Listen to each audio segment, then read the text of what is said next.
தங்கத்தினால் தான் அழிக்க முடியும், சரிதானே? என்னை நீ கவனமாக பார். என்னுடைய முகமானது இறந்து போன ஒரு யானையின் அங்கமாகும். என்னால் உன்னை அழிக்க முடியும்.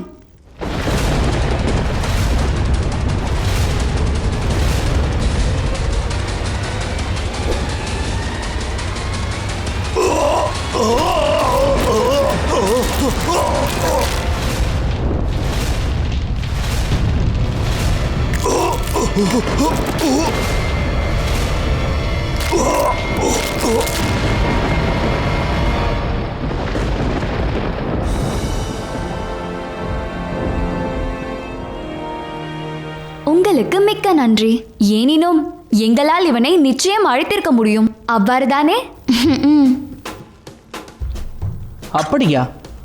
ஆனால் நீ சிறிது அதிகமாக பேசுவதாக எனக்கு தோன்றுகிறது. இல்லை தமையா,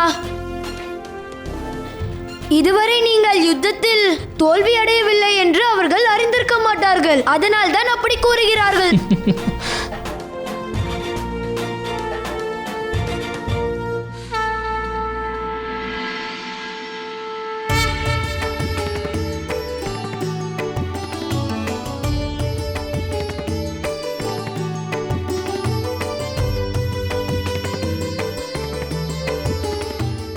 நான் தேவையில்லாமல் கவலை கொண்டேன் கணேசா. நீ கூறியது மிக சரிதான். எதிர்காலத்தை பார்க்க முடியாமல் போனதற்கு அதில் ஏதேனும் ஒரு தீங்கு நடந்திருக்கும் என்ற அர்த்தம் இல்லை. இல்லை தாயே, ஏதோ தீங்கு நடக்கும்.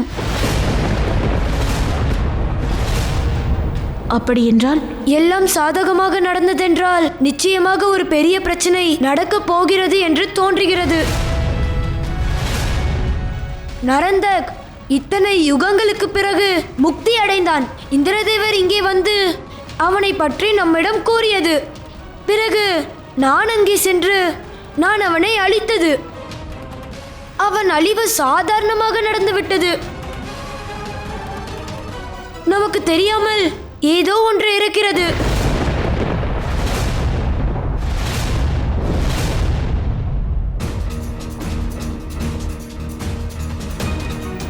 தந்தையே, எனக்கு தோன்றியதை நான் கூறினேன்.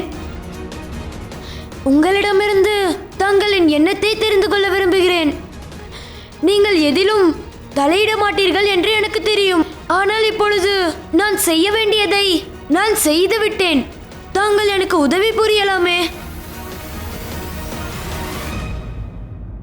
ஒரு தாயின் மனது தனது குழந்தைகளின் விஷயத்தில் நல்ல யோசனைகளையே தரும்.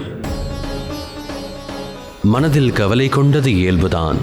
எனினும் நீ எடுக்கும் முடிவில் நான் தலையிடக்கூடாதென்றே மௌனம் காத்திருந்தேன். தாங்கள் இவ்வாறு கூறுவதற்கு என்ன அர்த்தம்? அப்படியென்றால் கணேசனுக்கு ஏதேனும் ஆபத்து வரப்போகிறதா? இந்திரதேவன் தான் ஆற்ற எண்ணிய செயலை செய்தார். உலகில் மிகப்பெரிய சங்கடம் விளைய வேண்டுமென்று அவர் எண்ணினார். அவர் இல்லாத சமயத்தில் இவ்வுலகில் எத்தகைய அழிவு உருவாகும் என்பதை அனைவருக்கும் அறிவுறுத்த அவர் எண்ணினார். இந்திரனின் இந்த யோசனையால் இதுவரை விளைந்த சங்கடங்களை விட இது மிகப் பெரியதாகும். இதன் பிறகு கணேசன் மட்டுமல்ல, மிகப்பெரிய சங்கடத்தை இவ்வுலகமே எதிர்கொள்ள வேண்டிய சமயம் உருவாகிவிட்டது. ஏனெனில் இதன் பிறகு இந்திரன் அங்கே சென்று அவனையும் அழைப்பான்.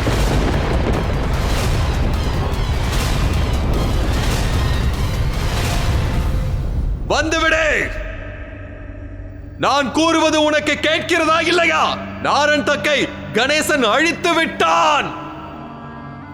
அவனுக்கோ வரம் கிட்டியது. ஆனால் அந்த தேவர்கள் அவனை வதம் செய்வதற்கான வழியை அறிந்து விட்டார்கள். உனது சகோதரனின் அழிவிற்கு நீ பழி வாங்க வேண்டும். இந்த தேவர்கள் புரிந்த செயலுக்கு அவர்களுக்கு தண்டனை கிடைத்தே ஆக வேண்டும். வா தேவாந்தக், வந்துவிடு!